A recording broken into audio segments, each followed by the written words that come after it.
Kent Online News. News you can trust. This is the Kent Online Podcast. Nicola Everett. Hello, hope you're okay and had a good weekend. Thanks ever so much for downloading today's podcast. It's Monday, the 8th of June. And first on today's episode, this is one of our most read stories on the website today.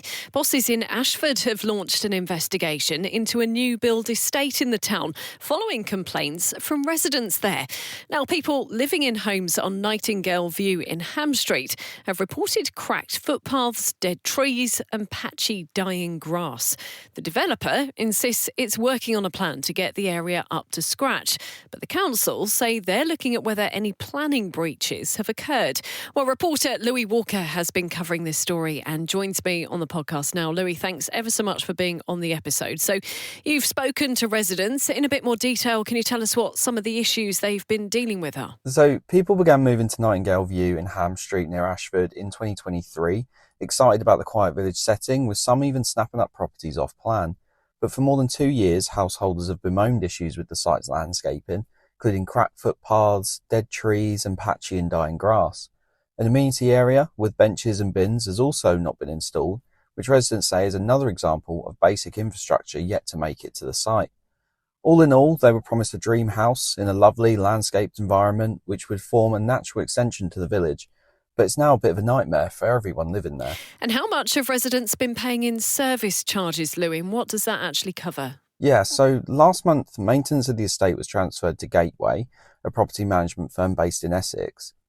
But Vistry originally quoted residents £245 a year for the service charge, but now Gateway say this has increased to more than £600 without any explanation. The fee covers 22 visits a year for grass cutting, litter removal, plant management and tree pruning. But Gateway are yet to explain why there's been this increase in the charges. And as I mentioned at the start, we understand concerns are now being investigated. Yeah, so the concerns have led Ashford Borough Council to take action. There's a landscape master plan submitted to ABC as part of the original planning application, which showed grassed areas, hedgerows and tree planting that's really yet to make its way to the site. A spokesperson for ABC said they were aware of the landscaping issues raised concerning the development at Nightingale View and are currently investigating them to determine if any planning breaches have occurred. So finally, what have developers had to say about the problems? So Nightingale View was built by Bovis, part of the Vistry Group, which has made national headlines recently after facing several financial challenges, including slow sales and a share price slump.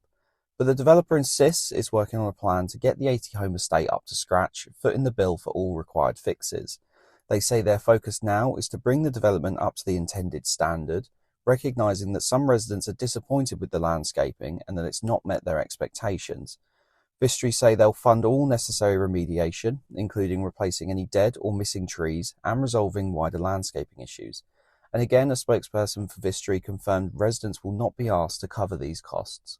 Louis, thank you ever so much. Kent Online News. Other top stories today, and a driver who reached speeds of more than 100 miles per hour in heavy rain before causing the deaths of 2 women on the M20 has been jailed.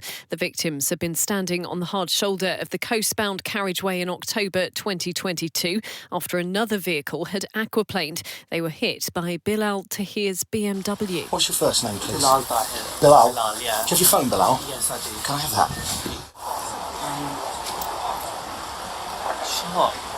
Of course. People. Of course. And people are telling me that they were outside, so I'm thinking how...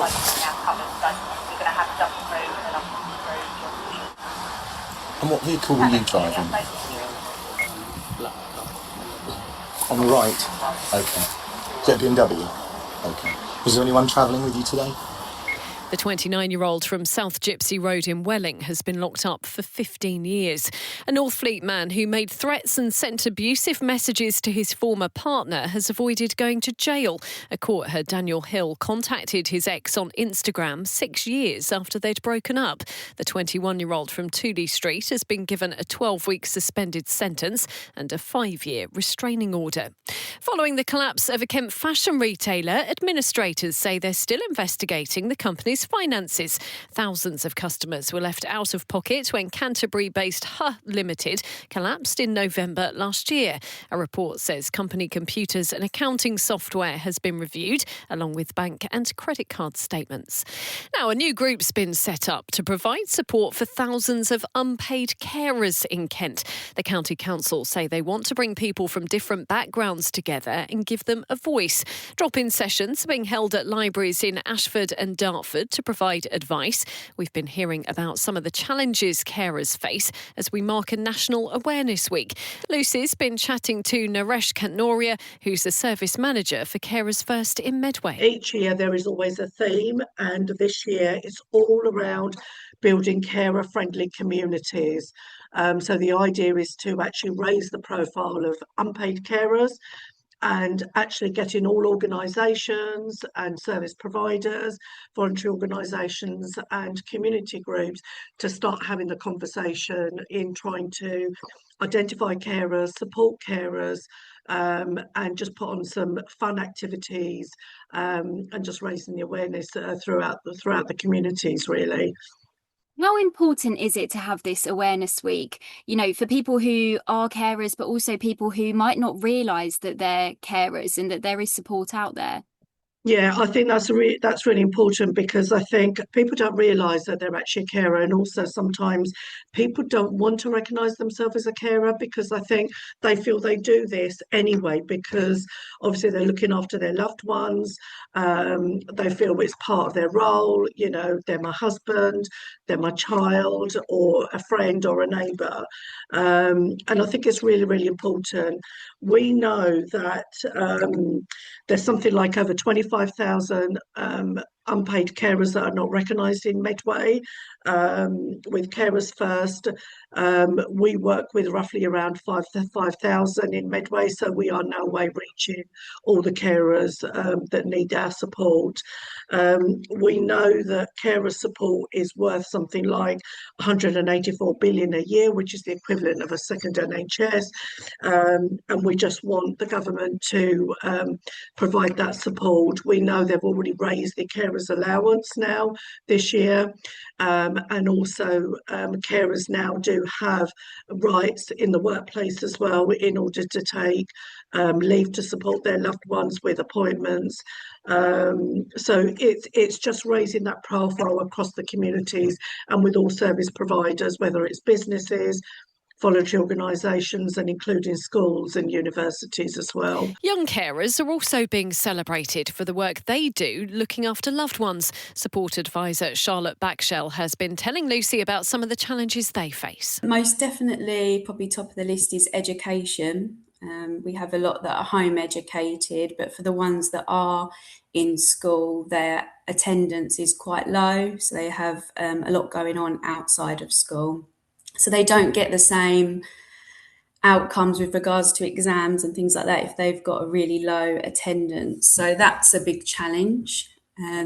Another challenge is obviously managing. So you're trying to have a social life, friendships, maybe hobbies, but then you've got additional responsibilities on top of everything else. So their time is very precious and they might miss out on their own opportunities and things that they want to do.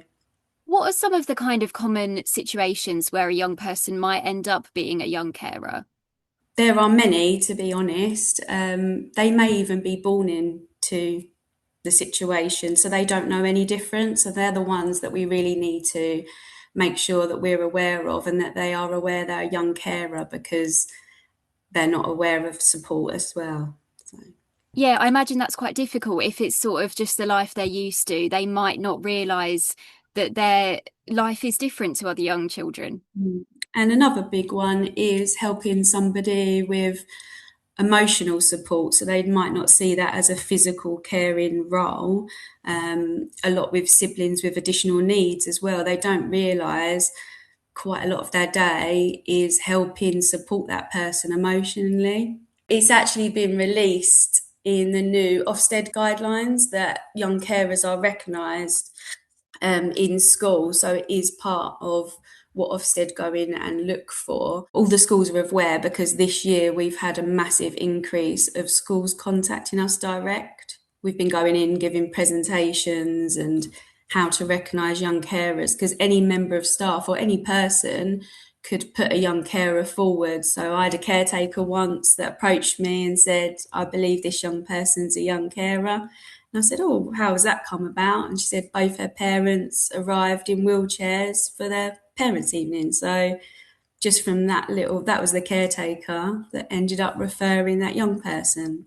So we can all look out for young carers in the community. Events are being held across the county this week, including a youth marketplace at the Pentagon Centre in Chatham. Kent Online reports. More than 1,000 fines have been issued to drivers caught going too fast over the Sheppey crossing after a fault with a camera was fixed. Police started to send out penalty notices in December, more than 2 years after the speed limit was actually reduced from 70 to 50 miles per hour. In 8 weeks, 1,037 fines were given to drivers, the equivalent of around 19 per day. Anyone caught breaking the limit has been told to pay £100. The wife of a convicted murderer from Kent has insisted she still believes he's innocent. Andrew Griggs was jailed for killing his first wife, Debbie, 20 years after she disappeared while pregnant in Deal in 1999. In a new documentary on Sky Crime, his partner, Deborah, describes him as a true gentleman and a devoted father. There are calls for something to be done to stop people having campfires on a Kent beach after nearby shrubs were set alight. People living near the coast at Walmer say it's destroying vital habitats. The council say they're aware of a fire there and are investigating. Now, a new £15 million healthy living facility has officially opened within a shopping centre in Chatham. It brings GP practices and community health services together under one roof. The centre within the Pentagon is named after Medway's Director of Public Health, James Williams, who died in 2024. It's run by Medway Community Healthcare and has been funded by the council and NHS.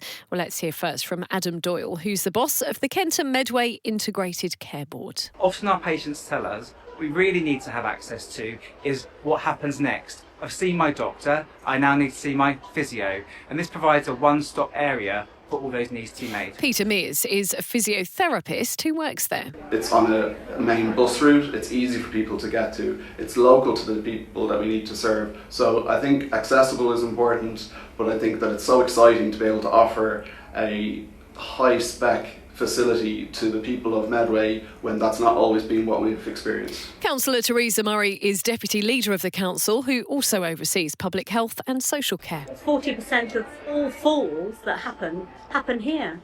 So having a facility like this with all of the practitioners and all of the experts working together, we can get to the bottom of that.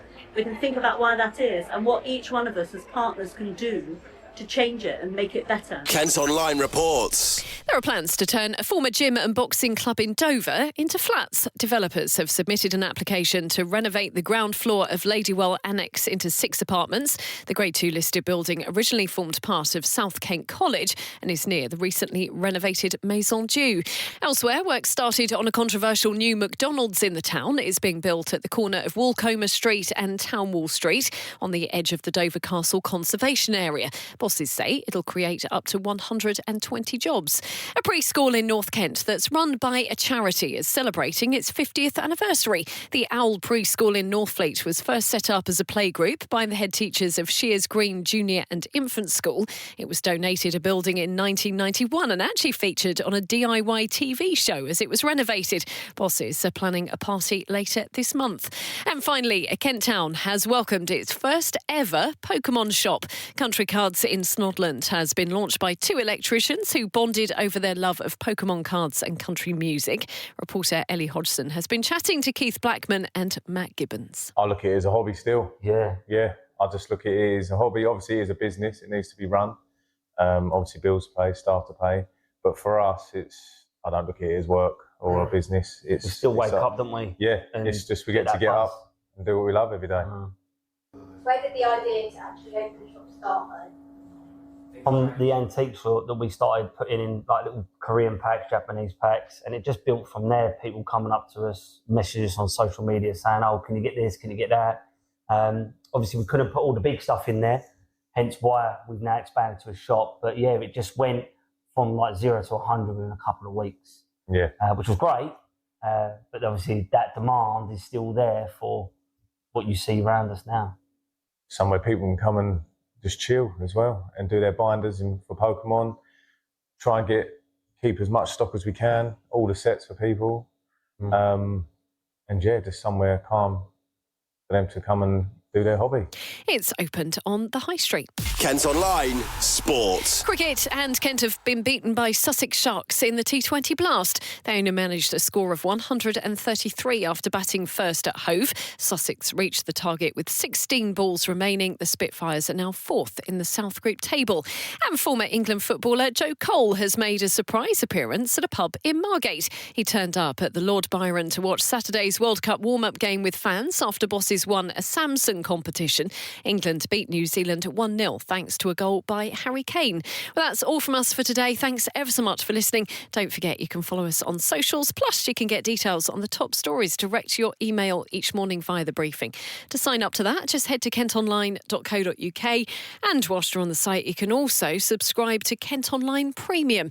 That gives you access to content with fewer ads and exclusive stories. News you can trust. This is the Kent Online Podcast.